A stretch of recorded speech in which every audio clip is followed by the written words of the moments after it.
Hey everyone, welcome back to Teenager Therapy. I'm Gael. I'm Thomas. Just us two. Yeah. The two gays of the group. No Kayla, no women today. No. Oops. Sorry. Yeah. Sorry. I mean, I don't feel like she would have much input On today's topic. Yeah. So today we're talking about tops, bottoms, masculinity, femininity, and the endless pain and struggle of finding yourself when gay. Two gays on a podcast. How insufferable is Revolutionary. that? Revolution. No one's doing it like this. No one's done this before. Mm-mm.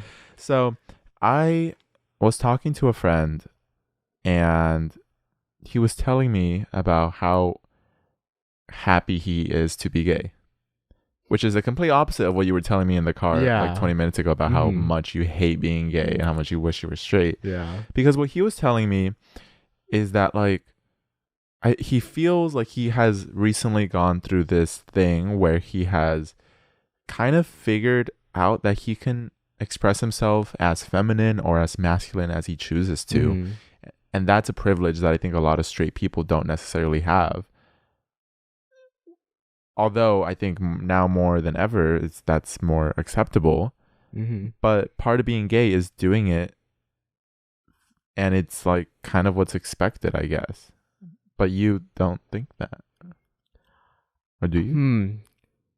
You know, it's not the being... Okay, there's just so many layers to go through here. But the whole reason why I was telling Gael that I wish I was not gay and I wish I was just straight was because I've had a very difficult life experience because of it. I think being gay has kind of been the start of a lot of problems between me and myself and between me and my friends and family, especially family.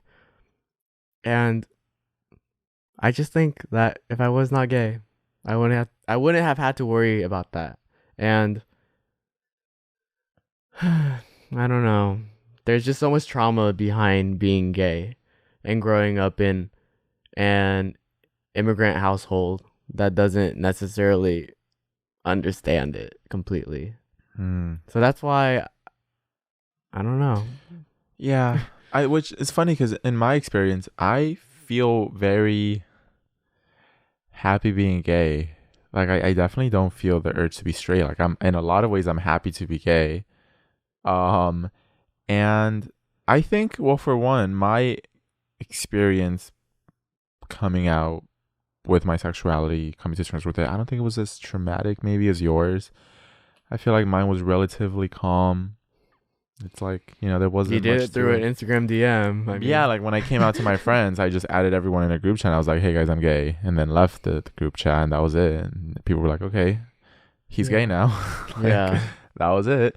And then when I came out to my mom or my grandma, it was just like, oh yeah, me and my boyfriend broke up. And that was it. It wasn't like, oh, and like I'm gay. It was just like, oh, so he's gay then. Yeah.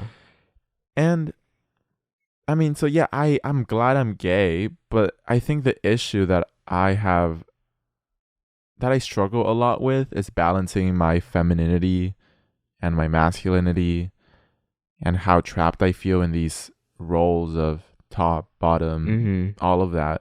Because, well, for one, I feel like I still have a lot of work to do when it comes to what kinds of relationships I feel comfortable being in. I think I've said this before on the podcast that although I'm gay and I'm like okay with it and I don't mind it, I still feel like I naturally conform to very heteronormative relationship tropes of like the feminine one and the masculine one. And so in my mind, I think I only ever have been in relationships where I am the more masculine one and the more dominant one, the top of the relationship. And I don't know sometimes I think like, would I ever get into a relationship with someone who is 10 times more masculine, more dominant, more top than I am, right? Would that work? And I don't know if I don't know if I would, to be honest. Like, I don't know if I would. I don't know if I'd feel comfortable like bringing someone that looks more masculine, more manly than me home to my parents and interacting with them freely. I feel like I'd be scared of a lot of judgment of, is my mom gonna think like I'm the bottom? Like, you know, like Okay. I think that's the ways My mind doesn't go there. Yeah. But yeah. Yeah, I mean, of course, that's where my mind goes because of I think like when you're gay, and because people ask you all the times is if you're gay in a relationship, one of the first questions people ask you is like, are you the top or are you the bottom? Yeah. Or are you the boy? Are you the boy or the of girl? relationship? And like, of course, you can't help but think that even your family members might think of that. I mean, obviously, especially like in Mexican culture and like. And again, there's so many layers of like, yeah, if you're a top, you're supposed to be like this masculine person. If you're a bottom, you're supposed to be fit into this feminine role. And so it's kind of weird when you're like, you're masculine, but you're on bottom. That's weird. Yeah. That's not correct. Yeah, I get you. Beyond just the trauma and figuring it out and just coming to terms with your sexuality, there's that world that you kind of have to adjust yourself to of the top and the bottom and masculinity and femininity. And this was a huge struggle for me, especially during high school, and now it still affects me now. And I feel like I have my manic episodes where whenever I am manic, I completely conform to one or the other. There are a lot of times where I am intrigued by femininity and I will try and explore that through the kind of clothes I wear and my like mannerisms. But for the most part, I wouldn't even say I act masculine. I'm kind of just there and trying to present myself in a way that is socially acceptable and the most that's like conventional, just to be accepted. That's where I stand. I don't think I'm very feminine and I don't think I'm very masculine. I don't know. I don't really know if I would label myself as anything. Really? Yeah. Is it because you're just yourself or you just have never? I don't know. That's the thing. I really don't. And there's so much pressure to be someone like who you're expected to be. And I have always struggled. Just Who do you think people see you when they meet you without ever talking to you first? Who do you think they expect you to be? And do you feel that pressure? I don't know. You don't know. I code switch a lot, I think. I think when I'm my most comfortable self around friends, I can come across as more feminine, but even then, I don't know if that's really true. I do know that whenever I'm in settings such as school, like I'm in a class, I will try and be more masculine when I'm talking to other people because I don't want to be judged. By being too feminine? Yes, it sucks that we live in a world like that, and I know not everyone thinks that way, but it's just I'm in business school. Maybe if I was an art student, sure. But being in USC Marshall Business School, I don't really put myself out there. I will literally change into the most basic outfit and not express myself just so people can just like, not find a flaw to judge. Do you think it's because you're trying to conform to just your gender and what you think it's expected of you? So of course, like if you're a man, you want to be masculine. Yeah, of course. That's exactly what it is. And I've tried breaking out of it. I have been trying to break out of it. At the end of the day, I will find myself refusing to wear a certain top or dress a certain way or talk a certain way because of it. it's the small things, it's the small interactions and the details in my life that I slowly change to please other people. Yeah. And I've just always been a people pleaser. I mean, yeah, I that's feel my that. personality. Because I have noticed I do the same thing, and when this is specifically talking about my personality and the way that I speak, is I think I can pretty easily come across as one or the other. I could be pretty feminine pretty quickly or pretty masculine. Because I know there are people that, as much as they might try to be masculine, they just kind of don't have it in them, you know? But a lot of gay people grew up mostly conditioned around girls, and so they kind of never really adopted any masculine traits. But of course, since I was quote unquote straight for the first like 12 years of my life, and I grew up around straight men and interacted with them most of the time, I learned how to handle myself in those situations and such, and just how I would act. And I always do this thing where like when I interact with men, whether it be like at a grocery store or cashiers or mechanics or employees, whatever it might be, any sort of man my age or not, I act more masculine, which usually just means more boring to me. So my voice gets deepens, no expression, no emotion, just like responses, never a conversation. Yeah. Oh, thank you. All right. Thanks. Bye. You know, that's it. Yeah. Because they always seem bored out of their mind when they interact with people. They just kind of talk to you like, oh, was everything okay? Cool. Yeah. You know? And so I'm like, yeah, it was fun. And so in my head, I think like even when it's in more casual settings, in my head, I'm like, if I just mock their behavior, they'll like me more.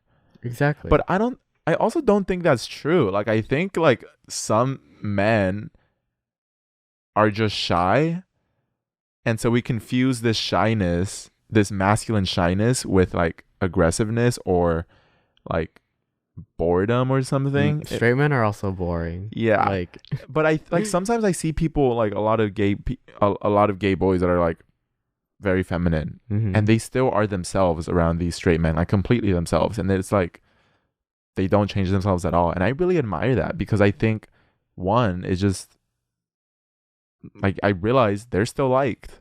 Like they are still friends with these straight men that I think in our heads we can't be friends with unless we act exactly like them. But when I see like how these other people interact with them, it's like they're themselves and they're still friends with them, and they have like this unique dynamic. Yeah.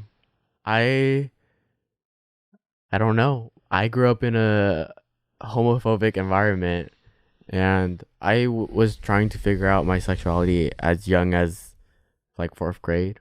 So obviously I lost a lot of friends because of it, and I almost lost my relationship with my family because of it. I did lose my relationship. I was able to make amends, but you know,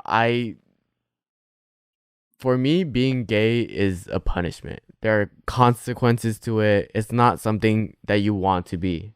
It's something that you should avoid trying to be. And because of that, I try my best not to have it be something in my life, which is so difficult because your sexuality is such a big part of your life. It's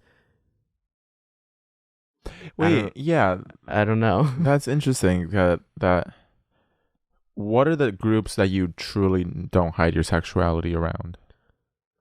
I don't know. My friends, usually girls. I think I'm easily comfortable around girls, and with guys, I try and keep some distance apart.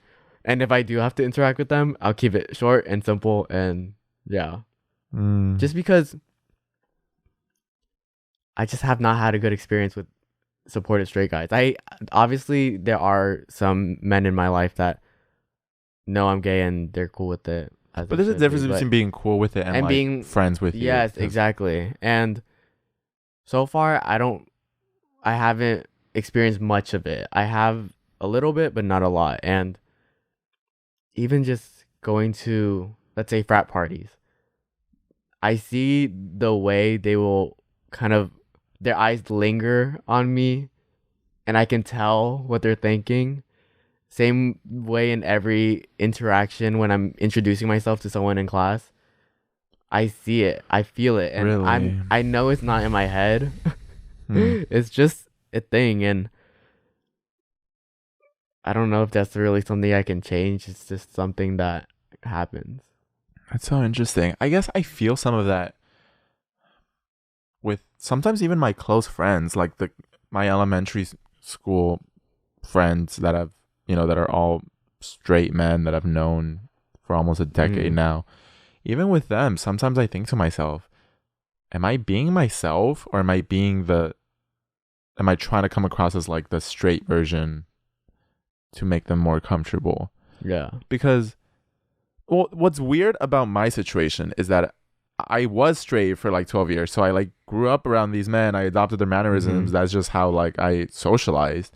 But then once I like enter this new stage of my life from like 13 to 19, I was around more gay people. I had boyfriends. I was gay. I was learning how to, what that side of myself looks like. And so sometimes it's like, am I one or the other? Like, because they're both me. It's not like I'm faking it, like I was like, I'm just mocking, because I was that. And I think now that's what I struggle with is, what am I? Like, am I both this past uncloseted version of myself, this past closeted, or this new uncloseted version? And like, which one is truly me? Which one feels most authentic?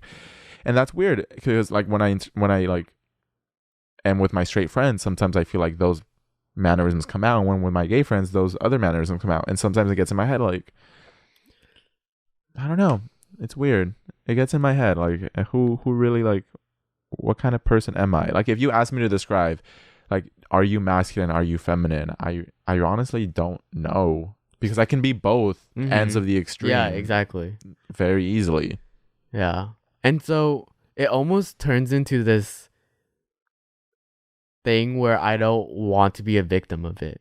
So I will just pretend it doesn't exist, and masculinity and femininity aren't things that are controlling my life, and I'm just trying to get through it. Yeah, like, I swear that I'm just being myself, but I'm like, no, there's like a lot of judgment I pass to myself. I don't know. I don't know if, you see, like, what if this is me? Yeah. Yeah, that's the thing. Like, it's like, am I overthinking And do I have to label it as feminine or masculine? Do I have to be more or the other, or can I just exist and not have and see what comes out? Exactly. Yeah, that's what I think about. That's what I think about. Which, it still fucks with me, because recently I've been like, I want to explore my masculinity a bit more and define just what it means to me. Because I think the reason I'm so confused is that I don't know what that means to me. I just am myself, and then I'm like, I don't know what you guys are going to perceive this as, but whatever it is, like, good luck with that. Yeah. But I think I need to just take a moment to write down like what masculinity looks like, what it feels like, how I feel, how I look, how I act when I'm feeling masculine. And I think that might give me a sense of what feels right and what doesn't. Yeah. And this homophobia, or this resentfulness towards flamboyancy, it goes beyond just the straight community. It's in the gay community, and there's so much internalized homophobia. And I know that I used to do this. I will admit that whenever I saw someone being very flamboyant, I would judge them and be like, that could never be me. And it's just like, why? It's just my toxic masculinity that's me projecting. And that's me being uncomfortable with a side of myself that I don't want to acknowledge. Yeah. And so if you can't even be comfortable being flamboyant around straight people, or I mean gay people, like, where can you be comfortable around? And so I think a lot of gay men just try to present themselves as more masculine at the end of the day, because it's the one that is more liked, and more outgoing and easier to understand. I think that's all. The other thing about this episode is the internalized homophobia in the gay community, and also how that affects like dating and friends and friendships. Because I think I also feel the same way, that I had a lot of internalized homophobia, and I would project it onto people of like, ooh, I don't want to act like that. I don't want to be too expressive. And I think it really comes out whenever I would talk to some other guy, and that could be like, that would have been like a potential, Yeah. mate or whatever, is Mate. fuck, I don't know. Yeah. Partner. Yeah. Oops. Like, I of course would try to present myself as masculine, because it's like that's what people want. Mm-hmm. As like gay men, it's like you want a masculine man, and it's weird because even in friendships I do that. Even in friendships I'm like, oh, I feel like they would want a more masculine person. Like, I don't know if they would want someone feminine. Oh yes. Okay, I feel that too sometimes. Mhm. Like I'll catch myself saying something, I'm like, wait, that sounded so gay. I gotta dial it back a little Yeah. bit. But it's like, who cares? They're my friends and they don't care. And I don't know. Oh wait, I forgot. Yeah, no, I get it. Like, for me, to me, I think right now the definition of masculine is quiet, calm, and this definition of femininity is Loud, louder. out there, vulnerable. Yeah. Yes. And it's like, well, I don't know if I agree with that regardless, and I think it like messes with me, and that's why when I am loud and when I am like being jumpy and excited, I'm like, I'm being too feminine. But it's like, Yeah. what if that is the way I am masculine, Mhm. is showing that side? Yeah. I just remembered what I was gonna say. When you're talking to guys, I remember when I would meet up with guys for dates or hookups or whatever, and their voice would be a little more feminine than I expected. I would be like, oh, Mhm.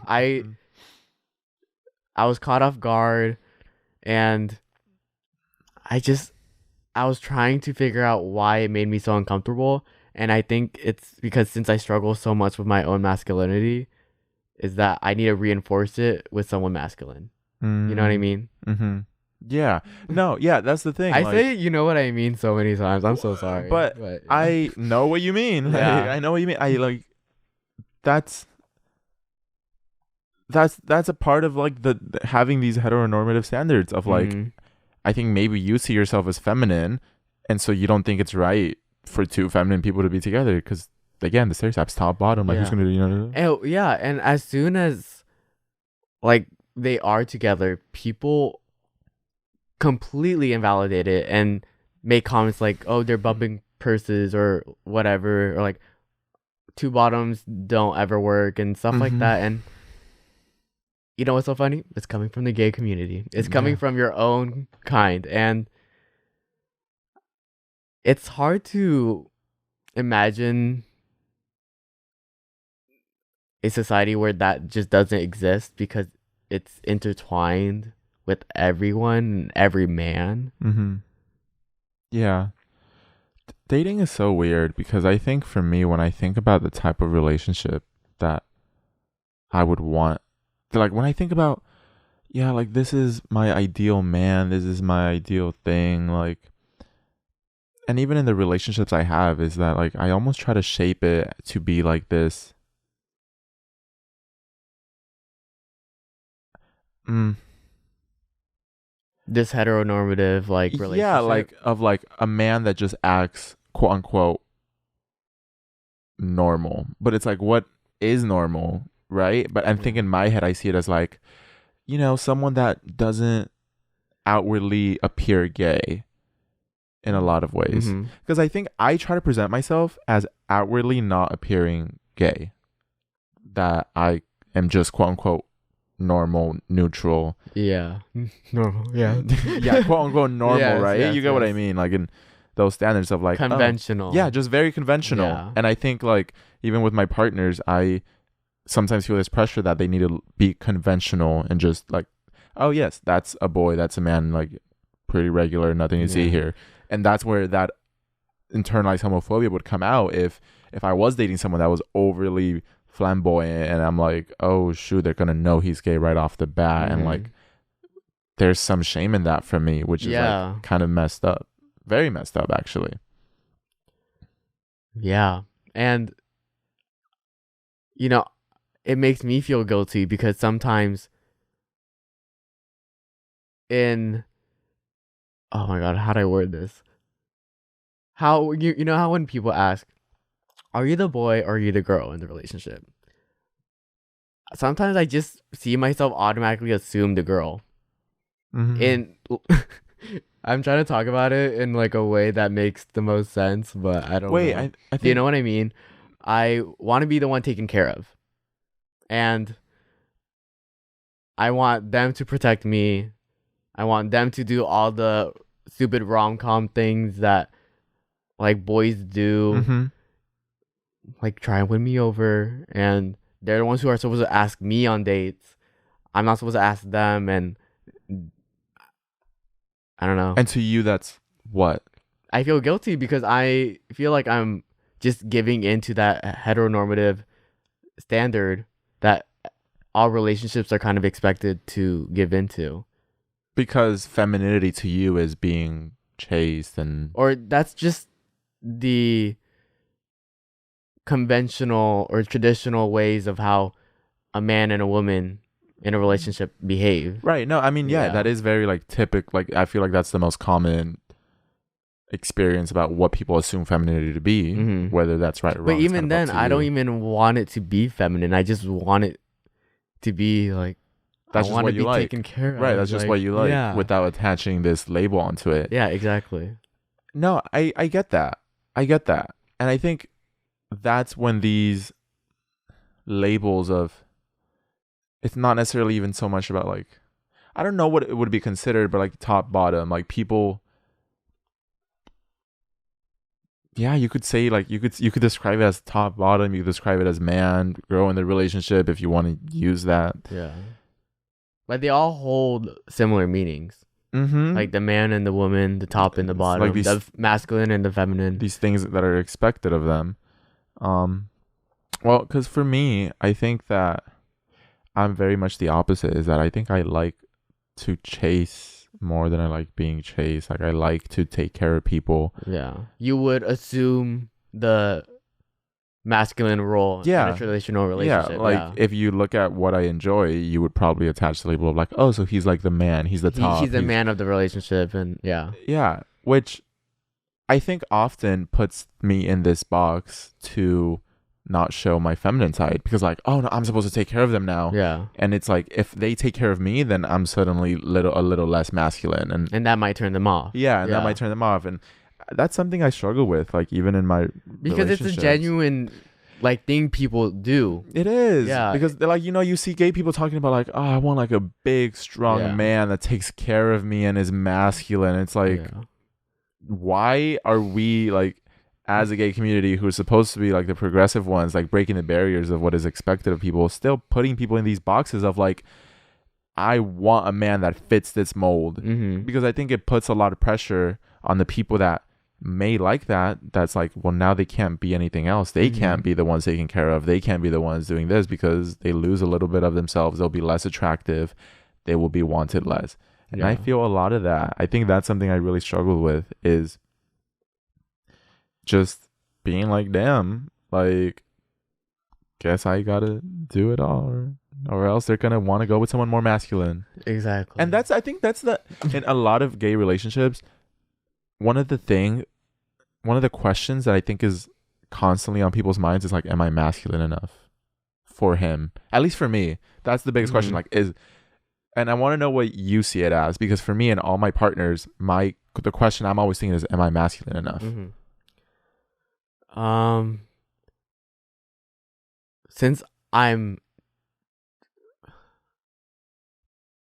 I don't want to be feminine and I don't want to be masculine, but if you're looking at me and what I like, you would say that I'm probably more feminine. Feminine? Yeah. Yeah. I was gonna like try and whatever. But yeah. And I don't know. I haven't been with super masculine guys that are like, you better be feminine or else I'm not. You know what I mean? It's more so just, I don't know. I haven't faced that because I don't think there is that pressure to be feminine. I think there's a much bigger pressure to be more masculine. And I wonder why. Because I agree. mean, There it is goes back centuries. well, is there a lack of masculine gay men? Like, why? Yeah, because it's interesting you don't feel that pressure. I feel like that's especially because like maybe this is just a thing because I consider myself a top, and then that's of course comes with like that means you're masculine. Yeah. So maybe you don't. Well, do you feel a pressure to be feminine? Sometimes, but hardly. Really? I know that it would probably be expected that I feel that way, but maybe it's the men I meet. And actually, I was with this guy who I wouldn't have ever expected to be with because he wasn't this, big, dominant, masculine man that like I'm attracted to. It was just, if anything, he was similar to me. And I never thought that I could like that. And so it was peculiar. What was that like?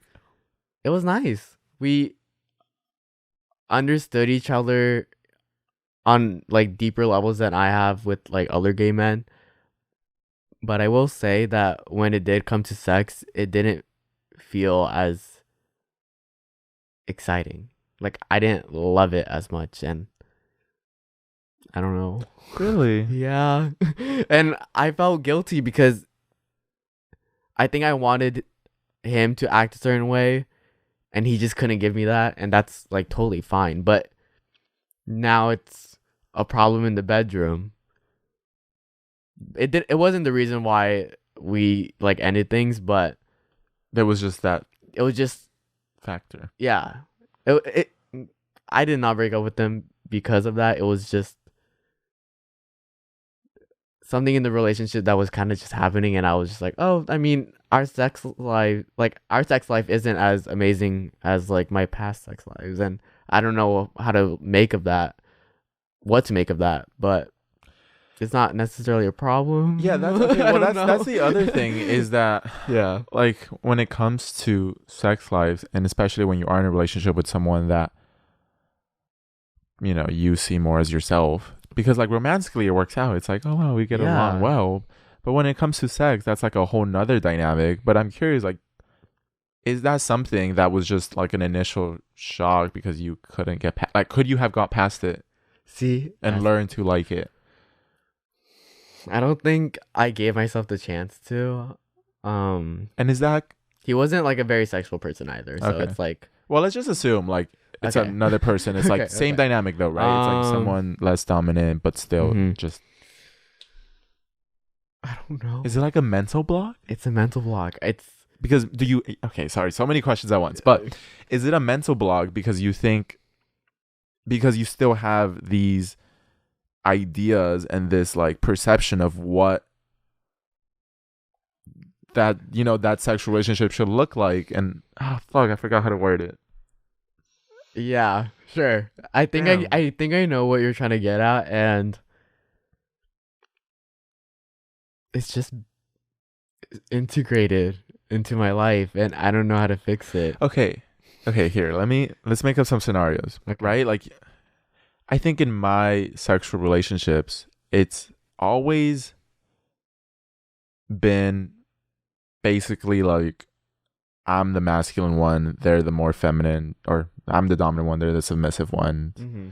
They're the feminine, quote unquote, I'm the masculine one. And so there is that dynamic, that typical dynamic of like this submissive person and there's this dominant person and whatnot. And typically my sexual partners have also been people that I see as more feminine than me, looking appearances physically. Yeah. And that's just what I am attracted to and what I'm used to. But sometimes I wonder, like, yeah, if I did get into a sexual encounter where it's like this, you're not the masculine one let's say anymore. it's like this tall man, Yes. right? This tall, muscular, masculine man. Like he looks like physically, he looks like he'd be like dominant, but maybe he just happens to be submissive. And he's like, see, that's another thing is appearance can dictate a lot. Like even if I wanted to be dominant, can a 5'4" man really be dominant? You know what I mean? That's the thing. No one takes me seriously to begin with. And that's what I'm getting at. No one, like you say, no one would take me seriously, and that's like How also you feel? what I Yeah. feel is like what would I take that seriously? I'd be like, I feel silly. Like you should be the one on top, or Yeah. like, or and like, that's how a lot of gay people like think. yeah. So like if you're short, then you you're the can't be bottom. the top. If you're tall, then you're the top, and that's like the only way you can go about it. But there are tall bottoms and there are short tops. Which is why I say, like, is this a mental block? Is this It is just a that mental block. internalized homophobia? It is. It's all internalized, and it's all Fuck. things that we as a society have just been working towards, like everyone. And I mean, are we doing our part and We're being not. more okay with that? Like, are you we guys are hooking not up with doing different our people? part. I think a lot of gay people don't understand that there's a problem with it. I think gay people have a type and they're not willing to explore outside that type. And that's just keeps us in this bubble of roles and labels and makes everyone unhappy. Yeah, exactly. And another question is there something wrong with having that type? You know what I mean? Is that something they can really change and work on? Because I did explore out of my usual type and it didn't fulfill me in a sexual way. So it's like, But isn't it so sad though? Because I think like as gay people, we all want to be more accepting and break these norms of masculinity and femininity. And so you look, you found this dude that you get along with great. Like, he could be a great partner, but sexually, because we still have these ideas of what the dynamic should be like, that own mental block stops us from finding love.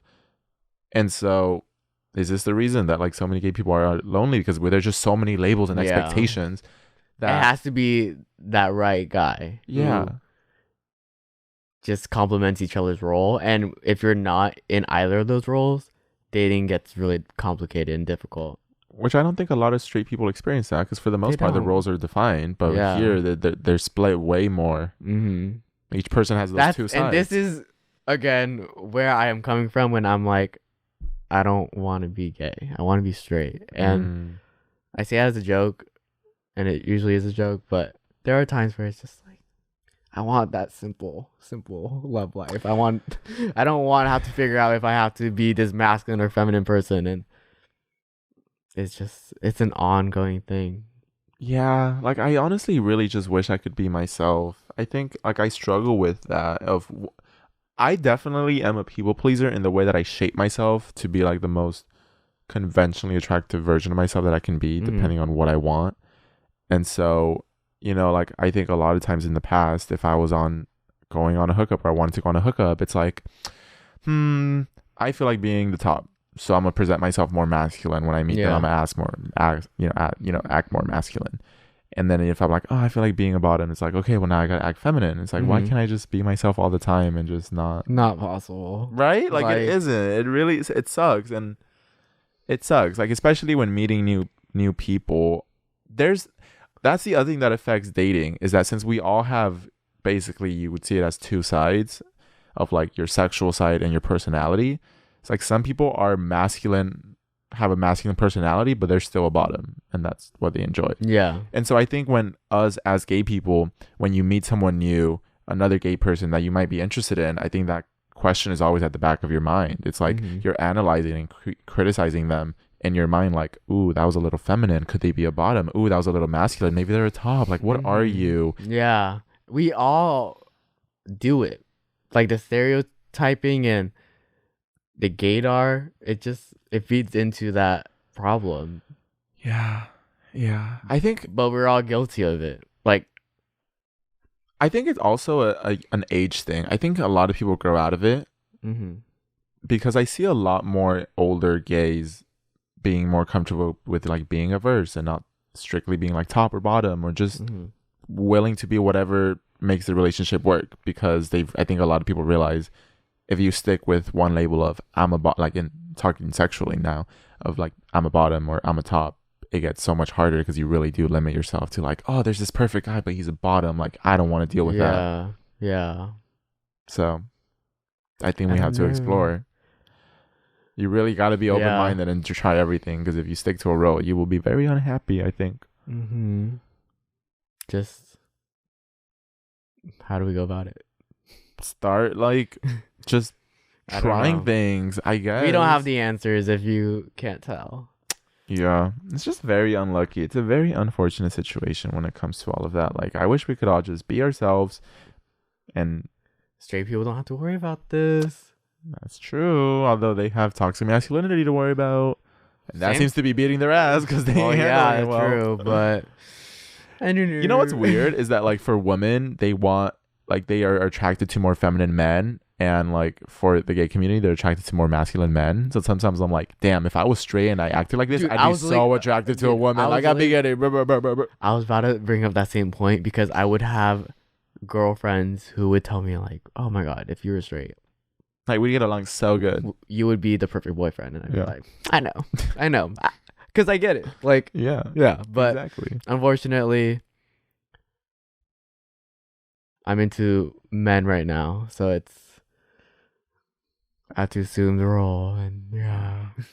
yeah.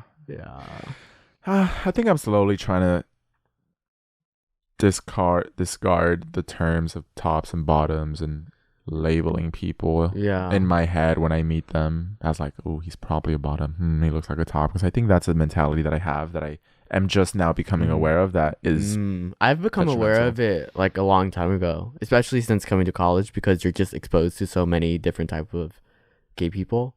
So I've just completely forgot about that, which is nice. But when it comes to like friends wise, okay, whatever. I don't think about it. But if we're gonna be intimate and romantic, I have to start thinking about that. It just happens. yeah. So I think if anything, is just the only solution is to have an open mind. Like, don't let, whether you're taking it up the butt or giving it to someone, like, don't let that stop you from finding true love, because I think we can get used to it, because sexuality is so fluid. Like, you could develop new kinks by joking about them. So I think, like, if you really are like an open person, open-minded, you can learn to be a top, you can learn to be a bottom, verse, whatever it is. Yeah. Explore. Basically. Anyways, I think that's it for this episode. I think we covered a lot. Yeah, that was good. That was efficient. For straight people, this episode probably was like so hard to follow, but hopefully we made it simple for you to understand and digest. Yeah. And if you're a gay man listening to this, I'm sure you related to a lot of it. I wonder if gay girls have like this problem too. I think they do, obviously, but I don't know if it's to this extreme level. I think because you see like the I think they're more open-minded. Yeah, I wonder. Yeah, I do wonder. That'd be interesting. Well, let's. What poll should I have? Are you a top or what question? What honestly, poll? I mean, it would be kind of interesting to see where people put themselves as, and like just like in between, or like I don't know. Okay, I'll think of something. Yeah, something interesting. But anyways, thank you all so much for listening. Yeah, if you're gay, be open-minded. Don't limit yourself to a role or these expectations, because like, why do that? So thank you for listening, and we will see you in the next episode. Bye.